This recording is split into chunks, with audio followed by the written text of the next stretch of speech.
Hello दोस्तों, स्वागत है आप सबका हमारे यूट्यूब चैनल डॉक्टर्स कॉर्नर में। आज के इस पर्टिकुलर वीडियो में हम डिस्कशन करेंगे बहुत ही important topic, spasticity versus rigidity. ठीक है, तो ये subject physiology, general medicine including neurology में भी बहुत इंपॉर्टेंट टॉपिक है, क्लिनिकली भी बहुत इंपॉर्टेंट टॉपिक है और एमबीबीएस स्टूडेंट्स के लिए थ्योरी एग्जाम में भी ये शॉर्ट क्वेश्चन पूछा जाता है।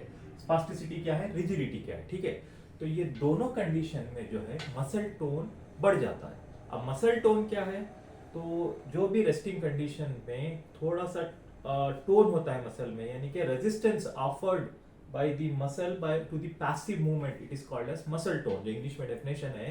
यानी कि मान लीजिए बाइसेप्स मसल है, ठीक है ये बाइसेप्स मसल ही है, तो अगर इसको हम एल्बो जॉइंट पे हम ऐसा फ्लेक्स कर रहे हैं, ठीक है, इसको जब फ्लेक्स कर रहे हैं तो अगर पैसिवली आप किसी के एल्बो जॉइंट को अगर हम फ्लेक्स करें, मान लीजिए मेरे इसको मैं ऐसे फ्लेक्स कर रहा हूं पैसिवली, तो कुछ मुझे रेजिस्टेंस ऑफर हो रहा है, यानी कि इसमें कुछ टोन है मसल में। ठीक है, तो अगर ये टोन बढ़ जाए, तो अगर मुझे बहुत दिक्कत या मुश्किल हो कि मैं ऐसे फ्लेक्स करने पर मुझे बहुत कोशिश से कर रहा हूँ या मुझे बहुत मुश्किल हो रही है, तो यानी कि इसका मसल टोन जो है बढ़ा हुआ है, तो उसको हम हाइपरटोनिया कहते हैं।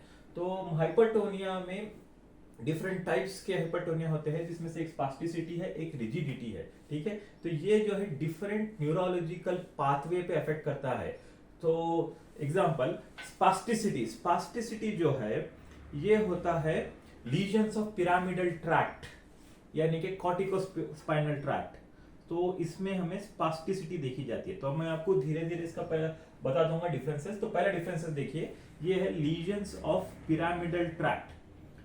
पिरामिडल ट्रैक्ट, जिसको हम अपर मोटर न्यूरॉन लीजन्स भी कह सकते हैं, या इसको आप कॉर्टिकोस्पाइनल ट्रैक्ट भी कह सकते हैं। तो लीजन्स ऑफ पिरामिडल ट्रैक्ट यानी कि अपर मोटर न्यूरॉन लीजन्स में हमें स्पास्टिसिटी दिखाई देती है। कॉमनली ये इंटरनल कैप्सूल पे, फॉर एग्जांपल स्ट्रोक, ठीक है, स्ट्रोक पेशेंट है, सेरेब्रल पाल्सी है, ओके, या ब्रेन इंजुरी है, तो वो कंडीशन में हमें स्पास्टिसिटी दिखती है। इसके कैसे हैं और सिम्टम्स क्या होंगे हम आगे डिस्कशन करेंगे। राइट नाउ ये होते क्यों है पहले देखते हैं। पहला रीजन, रिजिडिटी यानी कि हाइपरटोनिया, मसल टोन में हाइपरटोनिया यानी कि टोन इंक्रीज होता है, लेकिन यहाँ पे जो है lesions of extra pyramidal tract, okay, so जैसे कि लीजन्स ऑफ बेसल गैंग्लिया, ठीक है, lesions of basal ganglia most common, जैसे कि पार्किंसंस डिसीज में आपको ये रिजिडिटी दिखाई देगी, यानी कि extra pyramidal structures. Basal ganglia एक एक्स्ट्रा पिरामिडल स्ट्रक्चर है, एक्स्ट्रा पिरामिडल स्ट्रक्चर्स। तो जरूरी नहीं कि सिर्फ पिरामिडल ट्रैक्ट या एक्स्ट्रा पिरामिडल इसमें हो, दूसरे भी इसके कॉजेस हैं, बट कॉमनली बेसल गैंग्लिया है। So extra pyramidal structures, extra pyramidal tract, okay, so first ये जो है लीजन्स ऑफ पिरामिडल ट्रैक्ट है, ये lesions of extra pyramidal tract मान लीजिए, ठीक है। So basal ganglia most commonly Parkinson disease में हमें रिजिडिटी दिखती है।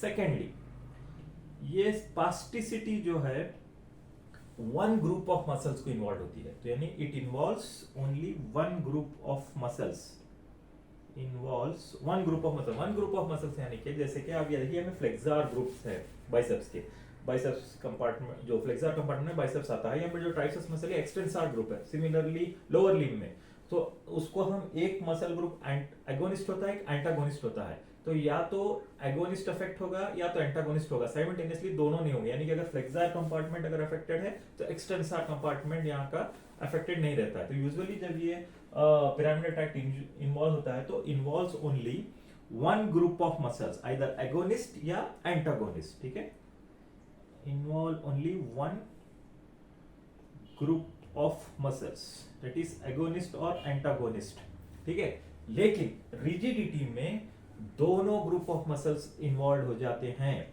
तो एगोनिस्ट भी होंगे साइमल्टेनियसली, उसका टोन बढ़ जाएगा, और एंटागोनिस्ट मसल्स का भी टोन बढ़ जाएगा। तो involves both group of muscles, that is agonist as well as antagonist, agonist and antagonist, यानी एक्सटेंसर कंपार्टमेंट हो या फ्लेक्सर कंपार्टमेंट हो, दोनों, ठीक है। तो ये जो है one group of muscles are involve, agonist या एंटागोनिस्ट या बोथ ग्रुप होता है, ठीक है, पार्किंसन डिसीज में कॉमनली। तो ये रहा सेकेंड डिफरेंस।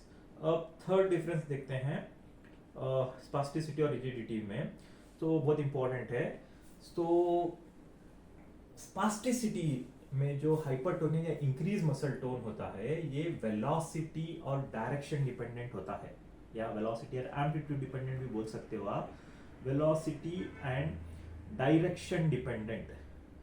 तो इसका मतलब क्या है, तो ठहरिए मैं आपको समझा देता हूँ। Let me right this, velocity and direction dependent, और ये जो है velocity and direction independent. Velocity and direction dependent का माने क्या है, ठीक है, मान लीजिए एक साइड का जो है स्ट्रोक है या हेमिप्लीजिया है, यहाँ पर जो है मेरे लेफ्ट में यहाँ पर हाइपरटोनिया है, ठीक है, मान लीजिए बाइसेप्स में ही है। तो हम जब एल्बो जॉइंट पे हम जब देखते हैं, एल्बो जॉइंट पे पैसिव फ्लेक्शन करते हैं तो हाइपरटोनिया नजर आता है। लेकिन अगर हम उसको धीरे से करें, यानी कि अगर स्लोली अगर हम ऐसे करें मूवमेंट, तो हमें हाइपरटोनिया फील नहीं होगा। लेकिन अगर हम उसको कुछ सर्टेन वेलोसिटी से करें, ऐसा कुछ तेजी से करें, तो तभी हमें हाइपरटोनिया नजर आएगा। अगर धीरे से करेंगे तो हमें नॉर्मल टोन नजर आएगा या नॉर्मल टोन फील होगा।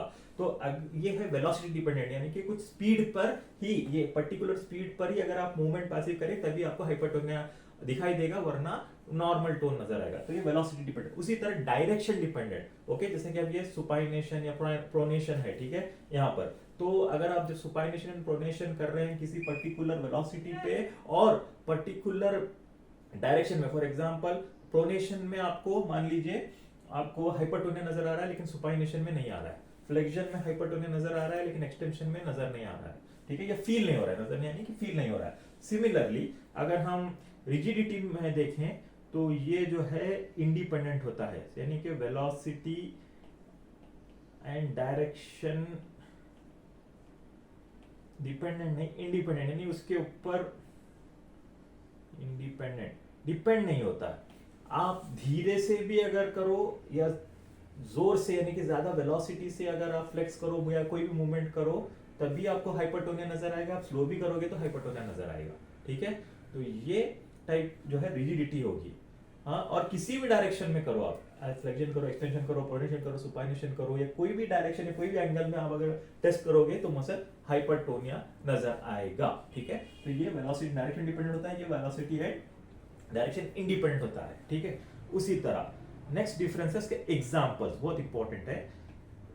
स्पास्टिसिटी में हमें जो टाइप की जो हाइपरटोनिया दिखती है उसको हम यूजुअली डिस्क्राइब करते हैं class knife type rigidity, class knife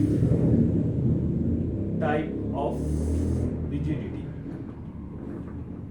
और इसमें जो हम देखते हैं एक्स्ट्रा पिरामिडल ट्रैक्ट लीजन्स में, यानी कि रिजिडिटी में टिपिकली हमें जो रिजिडिटी या हाइपरटोनिया नजर आता है, वो इसका एग्जांपल ऐसा पार्किंसन डिसीज में होता है lead pipe rigidity, lead pipe rigidity, और कभी कभार विद ट्रेमर्स हो तो कॉगविल रिजिडिटी।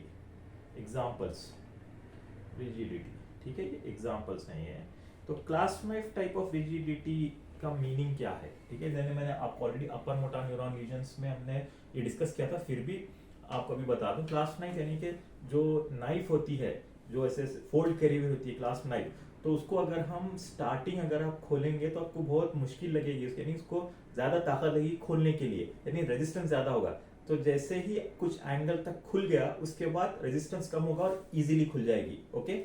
जो एक टाइप की जो फोल्डेबल नाइफ होती है उसे क्लास नाइफ टाइप कहते हैं। तो उसी तरह की रिजिडिटी नजर आएगी। तो फॉर एग्जांपल मान लीजिए यहाँ पे ये सेम एग्जांपल लेते हैं, बाइसेप्स मसल में अगर समझिए हाइपरटोनिया है, टोन मसल इंक्रीज है, मसल का जो टोन इंक्रीज है या बढ़ा हुआ है, तो यहाँ पर एल्बो जॉइंट पे जब हम फ्लेक्स कर रहे हैं ऐसे, तो जब हमें बहुत मतलब ज्यादा रेजिस्टेंस फील कर रहा है, यानी कि टोन ज्यादा है यहाँ पे, तो हमको फ्लेक्स करते वक्त बहुत रेजिस्टेंस फील हो रहा है, यानी बहुत ज्यादा या ताकत से आपको करने की जरूरत पड़ती है। बट पर्टिकुलरली एक एंगल पे आने के बाद रेजिस्टेंस चला जाएगा और सीधा स्लोली हो जाएगा। सिमिलरली यहाँ का अगर एक्सटेंसर मसल्स का देखें, यहाँ के फ्लेक्स पोजीशन से आप एक्सटेंड करना चाह रहे हैं, तो स्टार्टिंग जब आप फ्लेक्स एक्सटेंड करना चाहते हैं एल्बो जॉइंट पे, तो आपको शायद थोड़ा दिक्कत हो या ज्यादा आपको रेजिस्टेंस फील हो, बट एक पर्टिकुलर पोजीशन में आने के बाद रेजिस्टेंस एकदम लूज रहता है। इसका मैकेनिज्म क्या है हमने डिस्कस किया था upper motor neuron lower motor neuron region में। मेनली पहले ये जो स्पास्टिसिटी से हाइपरटोनिया क्यों होता है? क्योंकि जो डिसेंडिंग न्यूरॉन्स, अपर मोटर न्यूरॉन जो है, जो पाथवे को, अल्फा मोटर न्यूरॉन को जो सप्लाई करते हैं, तो उसका जो इनहिबिटरी रोल होता है, तो इनहिबिशन चला जाता है और इंक्रीज्ड डिस्चार्ज होने से मसल का टोन बढ़ जाता है, ठीक है। तो ये स्ट्रेच रिफ्लेक्स की वजह से हाइपरटोनिया होता है। लेकिन जब गोल्गी टेंडन रिफ्लेक्स भी जब स्टार्ट हो जाता है, तो उसके बाद जो है वो आपको टोन हाइपरटोनिया कम हो जाता है और नॉर्मल हो जाता है। तो उसी वजह से क्लास 9 टाइप ऑफ रिजिडिटी, जिसको ये पॉइंट क्लियर नहीं है, आप हमारे वीडियो में जाके देखिएगा, अपर motor neuron lesion and lower motor neuron lesion, आपको ये क्लियर हो जाएगा। उसी तरह लेड पाइप रिजिडिटी, जो रिजिडिटी में नजर आता है पार्किंसन डिसीज में, वहां पर जैसे मैंने आपको बताया दूसरे डिफरेंसेस में कि it involves both group of muscles, agonist और एंटागोनिस्ट। तो यहाँ पे पूरे मसल्स हाइपरटोनिया होते हैं, तो आप जब फ्लेक्स करने जाओगे तो आपको दोनों तरफ से रेजिस्टेंस नजर आएगा, जैसे कि आप कोई लेड पाइप को बेंड कर रहे हो, तो lead pipe type of rigidity होगी। ओके, बहुत डिफिकल्ट। ओके, यहाँ पे क्लास नाइफ टाइप और लेड पाइप टाइप। और अगर ये जो हाइपरटोनिया लेड पाइप टाइप है, इसको अगर ट्रेमर्स हो पार्किंसंस डिसीज में, जैसे कि ट्रेमर्स कॉमन होते हैं, तो अगर ट्रेमर्स हो तो वो लेड पाइप ऑफ रिजिडिटी थोड़ा ऐसे झटके होगा, जिसको कॉगविल टाइप ऑफ रिजिडिटी कहते हैं, ठीक है। तो इसका दूसरा एग्जांपल्स में हम देखें, रिजिडिटी जो पार्किंसन डिसीज में दिखती है लेड पाइप ऑफ कॉगविल, और ये अपर मोटर न्यूरॉन लीजन में usually class knife type rigidity दिखती है। ओके, सो और एक फाइनली और एक डिफरेंस, तो जैसे कि ये अपर मोटर न्यूरॉन लीजन्स में देखा जाता है, तो other science of upper motor neuron lesions जैसे कि हाइपर रिफ्लेक्सिया, यानी कि रिफ्लेक्सेस जो एग्जैजरेटेड हो जाते हैं और ज्यादा हो तो हाइपर रिफ्लेक्सिया और क्लोनस भी दिखाई देता है, सीन, हाँ। और यहाँ पर वो चीज नहीं दिखाई देती है, यानी हाइपर रिफ्लेक्सिया या क्लोनस जो है एब्सेंट होता है। इनफैक्ट दूसरे एक्स्ट्रा पिरामिडल सिम्टम्स, जैसे कि जो पार्किंसन डिसीज में अगर बेसल गैंग्लिया इन्वॉल्व हो, तो एग्जांपल ट्रिमर्स हैं, एकाइनेसिया है, वो शायद वो अदर साइंस दिखे, ठीक है। तो ये डिफरेंसेस थे, जस्ट क्विकली हम इसको समराइज करते हैं। स्पास्टिसिटी क्या है, रिजिडिटी क्या है, दोनों कंडीशन में मसल टोन बढ़ जाता है, यानी कि हाइपरटोनिया हो जाता है।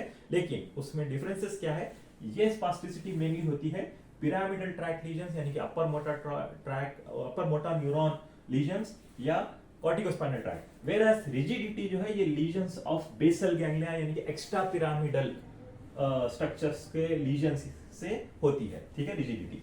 फिर स्पास्टिसिटी जो है सिर्फ एक ग्रुप ऑफ मसल्स को इन्वॉल्व होती है, या तो एगोनिस्ट या तो एंटागोनिस्ट, बट रिजिडिटी में दोनों ग्रुप्स ऑफ इन्वॉल्व हो जाते हैं, एगोनिस्ट और एंटागोनिस्ट। तो यूजुअली स्पास्टिसिटी में anti gravity muscles okay involve हो जाते हैं, ठीक है। और स्पास्टिसिटी में कॉमन जो है लोकेशन है इंटरनल कैप्सूल, आमतौर पे पिरामिडल ट्रैक के वहां पे रीजन होता है।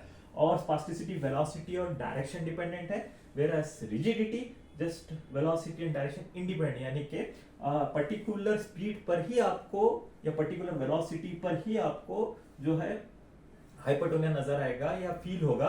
अगर आप स्लोली अगर मूवमेंट करोगे तो हाइपरटोनिया नहीं फील होगा, लेकिन एक्स्ट्रा पिरामिडल ट्रैक लीजन्स में आप स्लोली भी अगर मूवमेंट करें तो आपको हाइपरटोनिया नजर आएगा, यानी वेलोसिटी और डायरेक्शन से कोई मतलब नहीं है। फिर classically class 9 type of rigidity है, या लेड पाइप एंड कॉगविल रिजिडिटी दिखता है। और यहाँ पर अदर साइन जैसे कि हाइपर रिफ्लेक्सिया, क्लोनस दिखेगा, यहाँ पर एब्सेंट रहेगा क्लोनस और हाइपर रिफ्लेक्सिया। ओके, तो ये थे डिफरेंसेस स्पास्टिसिटी और रिजिडिटी के बारे में।